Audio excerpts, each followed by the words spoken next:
Hello everyone.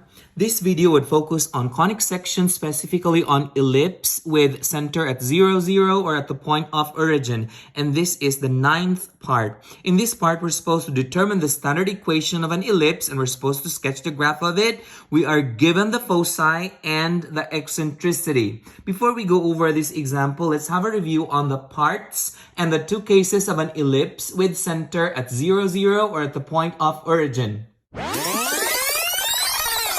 We remember that there are two cases of an ellipse. The first case here is the horizontal ellipse. Before we go over this case, let's have the parts of every ellipse. The first part that we have here is the center. The center is halfway between the two diameters of the ellipse. The second part that we have here is the major axis. The major axis is the longer diameter of an ellipse that connects the two vertices passing through the center. So this means that both of these two dots that we have at the end of the major axis are the vertices. So one is the vertex and the other is the other vertex. The plural for that is vertices. So pretty much vertex is the end point of the major axis. Now we also have another diameter which we call as the minor axis. This is the shorter diameter of an ellipse that connects the two co-vertices of an ellipse passing through the center. So this point right here is a co-vertex of an ellipse, and this point down here is also a co-vertex of an ellipse. The next part of an ellipse is focus. So these 2 points right here are the focus of the ellipse. The plural for focus is foci. This focus is always gonna lie along the major axis. Please remember that foci of an ellipse are two fixed points on its major axis such that the sum of the distance of any point on the ellipse from those 2 points is constant. So those are the basic parts of an ellipse. Now we also remember that we have what we call as the semi-major axis. This is half of the major axis. So that means this runs from the center to the vertex, and we are going to represent this as A. On the other hand, we also have what we call as the semi-minor axis. This is half of the minor axis, meaning this connects the center to one of the co-vertices. And this line segment from the center to the co-vertex is represented as letter B. Now, on the other hand, from the center to the focus is represented as letter C. Now, using these letters A and B, we can derive the equation of a horizontal ellipse. Now, using these lengths A and B, we can come up with an equation of a horizontal ellipse, and that is x squared over a squared plus y squared over b squared is equal to 1.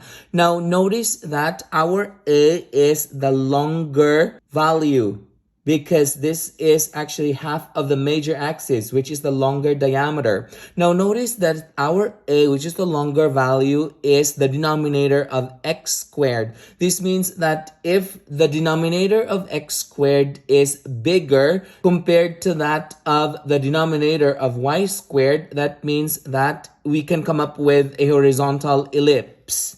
Now, we also remember that our A value, which is the semi-major axis, will always be greater than B, which is the semi-minor axis. That's always every time. And the equation that can be used to determine the length of C, that is from the center to the focus, is C squared equals A squared minus B squared. Now, let's look at the second case of an ellipse. For the second case of an ellipse, we pretty much have the same parts. The first part is the center. Again, this is halfway between the two diameters of an ellipse. We also have a major axis. This is the longer diameter of an ellipse that connects the two vertices passing through the center. Now, please notice that we call this as a vertical ellipse because the major axis is the vertical line segment. We also have the parts which we call as the vertex. There are two of them. We call them as the two vertices. These are the two endpoints of the major axis. We also have a minor axis that is the shorter diameter of an ellipse that passes through the center and that connects the two co-vertices. And again, on this, along this minor axis, we have the co-vertices or the co-vertex if it's singular. These are the endpoints of the minor axis. Now we also have another part which we call as focus. So these 2 points right here are our foci. So pretty much these are the parts of an ellipse. So it doesn't really matter if it's a vertical ellipse or a horizontal ellipse. The parts would still be the same. Now we also remember that we have what we call as the semi-major axis. This is half of the major axis, which means this connects the center to the vertex. And we are going to label this as A. On the other hand, we also have what we call as the semi-minor axis. This is half of the minor axis, which means this connects the center to the co-vertex or one of the co-vertices. And we're going to label this as our B. Now, we also remember that the distance from the center to the focus is represented as letter C. Now, using these lengths A and B, we can therefore say that our equation for a vertical ellipse is x squared over b squared plus y squared over a squared is equal to 1. Now, notice that our a squared is under the y squared. This means that if the value under or if the denominator under the y squared is bigger than the denominator under the x squared, we are able to get a vertical ellipse. And we also remember that again, our A is always greater than B. Now to determine the length of C, we are going to use the equation C squared equals A squared minus B squared. So these are the parts of an ellipse, and these are the two cases of an ellipse. Now let's go back to the problem. Okay, before we go further, let's have a review on the formula for eccentricity. By definition, eccentricity of an ellipse refers to how flat or round the shape of the ellipse is. Mathematically, eccentricity is the ratio of the distance from the center to the foci, which we usually represent that as letter C, and the distance from the center to the vertices, which we usually represent that as letter A. Now, we remember that if eccentricity is equal to 0, then the conic section is a circle. On the other hand, if the eccentricity is greater than 0 or less than 1, we are able to come up with an ellipse. We also remember that if the E value is closer to 0, then the ellipse tends to be more circular in shape. On the other hand, if the E value is closer to 1, then it is more oval or elongated. Now let's look at the eccentricity formula of an ellipse. You will see the two cases of an ellipse, the horizontal and the vertical ellipse. Now we remember that the distance from the center all the way to the focus is represented as letter C, and the distance from the center to the vertex is represented as letter A. On the other hand, if we get a vertical ellipse, it's pretty much the same thing. The distance from the focus to the center is represented as letter C, and the distance from the vertex to the center is represented as letter A. Again, mathematically, eccentricity is the ratio of the distance from the center to the foci, which is represented as letter C, and the distance from the center to the vertices, represented as letter A. We can therefore write the equation of eccentricity as E is equal to C over A. So this is the formula for the eccentricity of an ellipse. Eccentricity is equal to C over A. Okay, going back to the problem right here, we are given the coordinates of the two foci, that's these two right here, and the eccentricity. Now, if we change this into its decimal version, 3 squared of 5 is actually 6.71, so that is 6.710, and this is negative 6.710. Now we are going to plot this two foci. So that's 6.71 negative, both positive and negative. So that is 6.71 should be somewhere around here. So that's the first focus. And then the other focus will be on the positive 6.71. So it should be somewhere around here. So this is the other focus.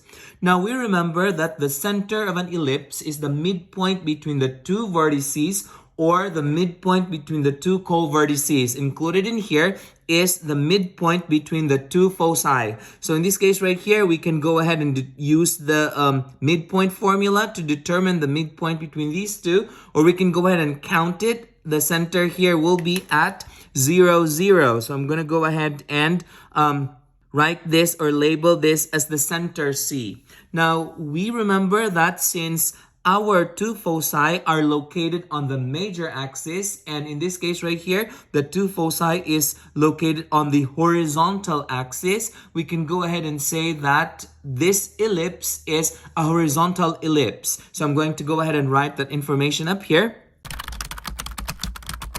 Okay, since this is a horizontal ellipse, I'm going to write the general equation of a horizontal ellipse down here.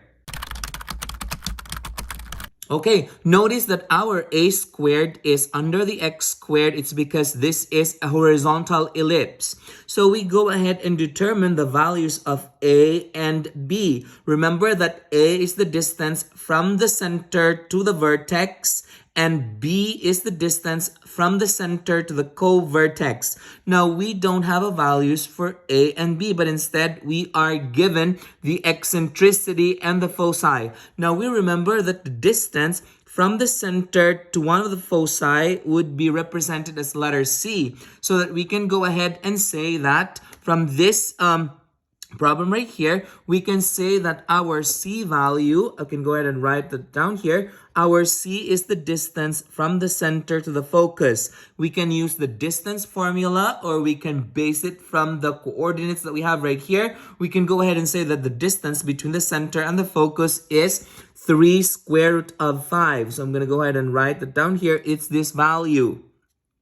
So that's the value for C. So we can go ahead and use the formula for eccentricity to solve for A. Remember that the formula for eccentricity is C over A. Since we are given the eccentricity, we're going to plug it in. That is square root of 5 over 3. That's our eccentricity. And that is equal to C is 3 square root of 5.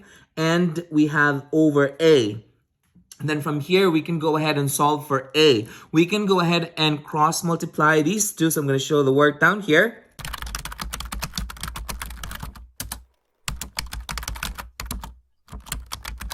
Okay, so we have determined the value of a squared is 81. So what I did here was I cross multiply this a and squared of 5. So I got a squared of 5. And this 3 times 3 squared of 5, that comes out 3 times 3 is 9. So I write it down here. So I wanted the a by itself because that's the one that we wanted in order that we can write the standard equation of the ellipse. So then I divided both sides by square root of 5 so I can have a on the left side. And so I divide square root of 5 as well here. So we are left with a is equal to 9, and then a squared then is 81. So I can go ahead and rewrite this equation right here with a squared as 81. Now, since we have an a is equal to 9, we remember that this a is the distance from the center to the vertex. Since this is a horizontal ellipse, I go left 9 and right 9. So I go 9 right here. This is our first vertex, and the other vertex is going to sit right here. So these are the two vertices of the ellipse. And so we need the value. As you can see here, I left the b squared blank because we don't have a b value or the b squared value. However, we can determine the b value using the equation c squared is equal to a squared minus b squared. So I'm going to show the work down here. So we are going to plug the values into this equation right here so that we can solve for b squared. Our c is 3 squared root of 5. So I write that down here, 3 squared root of 5, and then that is squared.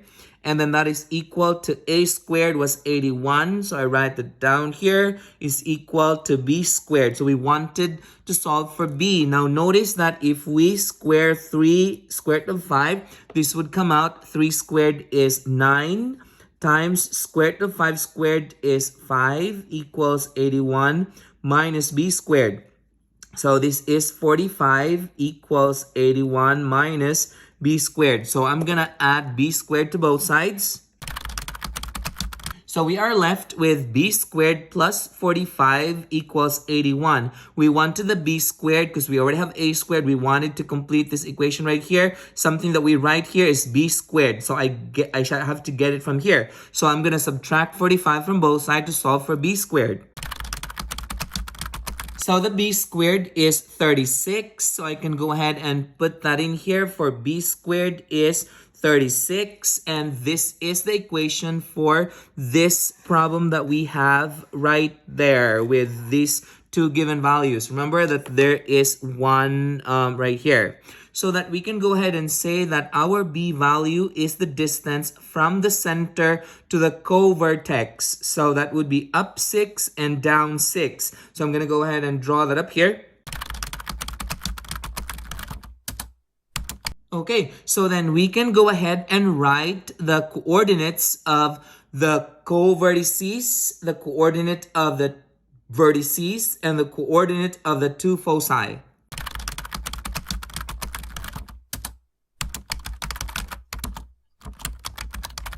Okay, so we have solved this problem right here, and this equation represents this problem right here, and this graph is the graph of this equation that we have down here. Now let's move on to the next example. At this time, I would encourage you to pause this video and try this problem out on your own, and when you're done, unpause it and check your answer.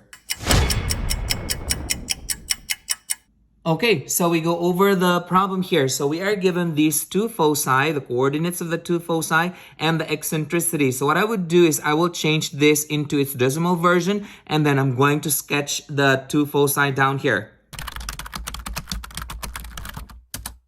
Okay, now we remember that the center of an ellipse is the midpoint between the two co-vertices or the two vertices, and added to that would be the center of the two foci. So looking at this, we can use again the midpoint formula to determine the midpoint or the center between these two points right here, or we can go ahead and eyeball it. It's located at 0, 0. So this is the center of this ellipse. Now we remember that in this case right here, our major axis is the vertical line segment, since the two foci are located vertically from each other, so that we can go ahead and say that this is an example of a vertical ellipse. So I'm going to write those information up here.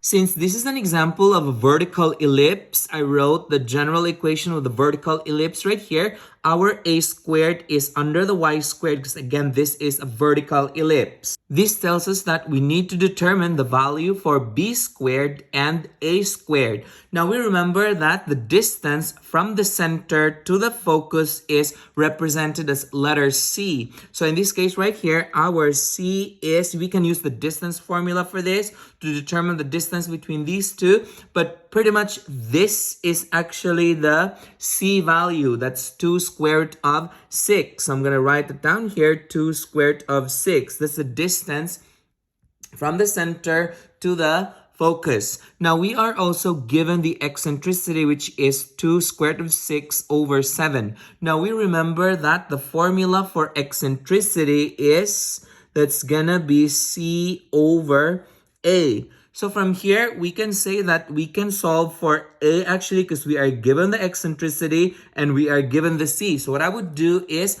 I will plug the value of eccentricity right here and plug the value for C up here. And so we can solve for A. So I'm going to show the work down here.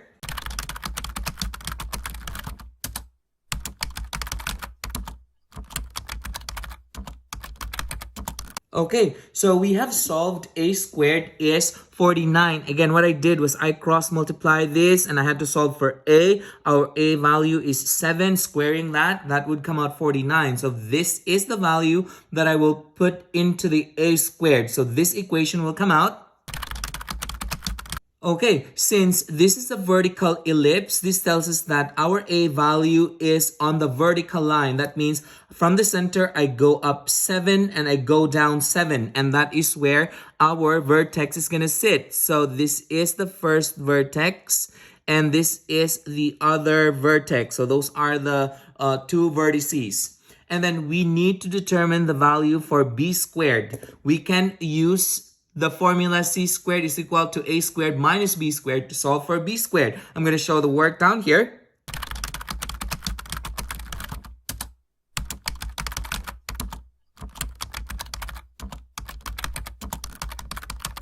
So we have solved the value of B squared is 25. So we can go ahead and plug that in here. So this will come out 25. And this is the equation that would work for this given values in this problem up there. Now we know that our B is the value, or B squared, we can get the B from that. That's plus minus 5.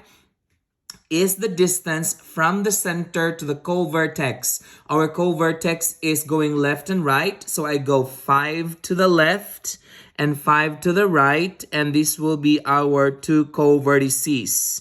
And so we can go ahead and sketch the ellipse for this problem and then write the coordinate of both the two vertices and the two co vertices.